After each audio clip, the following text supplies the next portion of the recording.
ба ҳама салом. Ба ин тол бовар кардан душвор аст, аммо дар ҳақиқат ин ҳодиса рух дод. Лео Месси расман футболбози дастаи дигар гардид. Ла Лига ва қонунҳои Испания ба ӯ ва Барселона иҷозат надоданд ки ҳамкориашонро идома диҳанд. Аз ин сабаб Лео маҷбур шуд ки Каталонияро тарк карда ба Париж гузариш кунад. Ве дар назардошти Барселона ПСЖ барои Месси беҳтарин вариант аст. дӯстони зиёди аргентинии ӯ ва албатта дӯсти беҳтаринаш Неймар он ҷо бозӣ мекунанд. Умуман парижиҳо дербоз ба Лео ҳавасмандӣ доштанд ва дар натиҷа ҳамин хел шуд ки онҳо Мессиро бепул, яъне ҳамчун агенти озод ба даст оварданд. Умуман дар ин равзанаи трансфери ПСЖ ҳайати боварнокарданиро ҷамъ кард ва бисёре аз онҳо ҳамчун агенти озод ин ҷо гузариш карданд. Серхио Рамос, Ҷанлуиҷи Донарума, Жоржиньо Вейналдум ва акнун Лео Месси ҳам бепул ба даст омад. Мессиро бо чунин ҳамдастаҳо чӣ интизор аст? Ҳоло дар ин бора нақл мекунем. Мо барномаи хело ҳам ҷолибро баҳри шумо омода кардем ва дар ҷавоб аз шумо танҳо лайк гузоштан, обуна шудан ва пахш кардани зангулачаро талаб дорем. Ин барои дастгирии канал хело муҳим аст. хоҳиши моро ба ҷо овардед? Ин тавр бошад, сар мекунем. шумо варзишро дӯст медориду мехоҳед ки тамошои рақобатҳову бозиҳоро боз ҳам ҷолибтар кунед? Ин тавр бошад метавонед аз хизматрасониҳои дӯстони мо аз 1x истифода кунед. ин ҷо ба ҳамаи рӯйдодҳои варзишӣ коэффициентҳои баланд ва бонусҳои гуногун пешниҳод карда мешаванд. агар шумо то ҳол регистратсия накарда бошед, пас баръакс ба шумо хушхабар дорам. ҳангоми регистратсия агар дар ҷои промокод калимаи ташвиқро истифода кунед, пас ба шумо то 1140 сомонӣ бонус медиҳанд. имкониятро аз даст надиҳед. ссилкаи бозӣ дар комментария.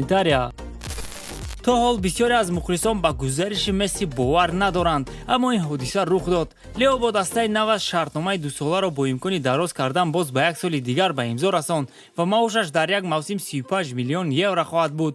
яъне Месси боз ҳам сермаоштарин футболбози дунё боқӣ монд.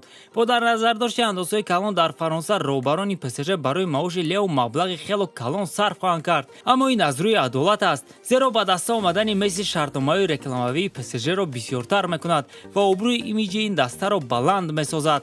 барои мисол дирӯз ПСЖ ҳамаи футболкаҳои Мессиро ки дар мағозааш ҷой дода буд, дар давоми 20 дақиқа фурӯхта тамом кард. дар 20 дақиқа аллакай маблағи калон ба даст овард. яъне Лео ба парижиҳо бештар фоида меорад. бештар аз ҳама Неймар аз гузариши Лео ба ПСЖ хурсанд аст ва омода буд ки ба ӯ рақами 10 худро диҳад, аммо Месси шумораи 30-ро интихоб кард, яъне ҳамон рақаме ки ба он ҳамлагари аргентинӣ дар Барса карьераашро оғоз кардааст. барои ПСЖ ин шояд беҳтарин трансфер дар таърихи даста бошад. шояд ҳамон нафаре ки барои ғолиби Лигаи Чемпионҳо шудан ба ПСЖ намерасид. ҳоло нақл мекунем ки чаро мо чунин фикр дорем. давоми мавсими гузашта Лео Барсаро қариб ки дар танҳоӣ пеш мебурд. ана дар ПСЖ бошад ӯ ҳамдастҳои хело ҳам пурқувват хоҳад дошт. танҳо тасаввур кунед ки ин даста бо чунин ҳайаташ ба чӣ кор қодир аст. дар дарвозаи ПСЖ якбора ду дарвозабони нотакрор ҳастанд. Кейлор Наваси бо таҷриба ва беҳтарин бозингари Евро 2020 Ҷанлуиҷи Донарума. дар хати ҳимоя интихоби бузург аст. Кимпембе, Рамос, Ҳакими, Маркиньос, Бернат.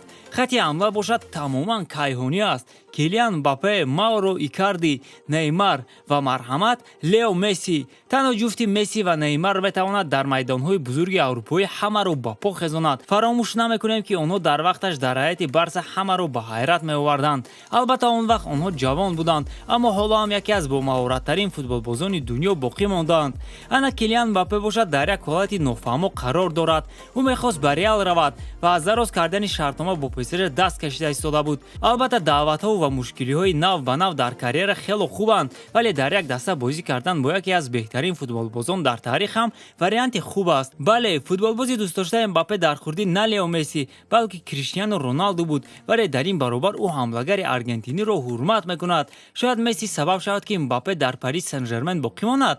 ҳадди ақал барои 2-3 мавсими дигар. охир имкони бозӣ кардан бо Лео боз кай ба даст меояд? дар чемпионати Фаронса Лео бе мушкилӣ метавонад 30 ва ё зиёда аз он гол ба ҳадаф расонад. рақибон ин ҷо аз дастаҳои испанӣ дида камқувваттаранд, аммо ҳадафи асосӣ барои Лео ғолиби Лигаи Чемпионҳо шудан аст. чандин бор Месси Барсаро дар танҳоӣ ба даврҳои навбатӣ баровардааст. чандин бор голҳои ҳалкунанда задааст. чунин ҳолатҳо хело зиёданд. дар навбати худ ба ПСЖ дар якчанд бозиҳо маҳз нафаре чун Месси намерасид. дар бозиҳое ки ягон нафар ӯдадориҳоро ба гардани худ гирад ва дигаронро ба пеш равона созад.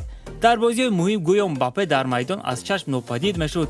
ана барои Неймар бошад дар қисмати муҳими мавсим ҷароҳат бардоштан як расм шудааст. бинобар ин дар дастаи парижӣ ҳеҷ кас намемонд ки дастаро ба пеш барад. иш тавре ки мо медонем Лео аз иҷрои ин вазифа хело хуб мебарояд. бинобар ин шубҳа надорем ки Месси дар ҳайати ПСЖ ҷоизаҳои зиёдеро ба даст меорад ва албатта ҷоизаҳои шахсиро ҳам. шавқовартарин ҳодиса дар мавсими нав ин вохӯрии ПСЖ бо Барселона хоҳад буд. яке агар Барса бо дастаи нави Месси андари майдони рақобат гардад, Лео чӣ гуна рафтор мекарда бошад? ӯ зидди дастаи дӯстдоштааш чӣ гуна рақобат мекунад?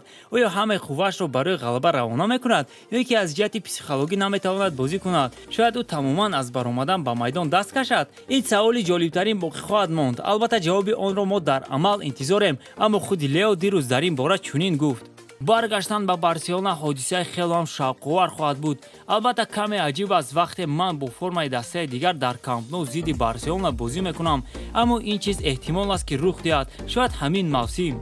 албатта чунин рақобатро тамошо кардан хело ҷолиб аст ва ин чизро худи Месси ҳам тасдиқ кард. ба ҳар ҳол Месси бо ҷангу ҷанҷол Барсаро тарк накардааст. ӯ медонад ки даста барои боқӣ монданаш ҳама корро кард, аммо нашуд. кӣ медонист ки чунин рӯзҳо фаро мерасанд?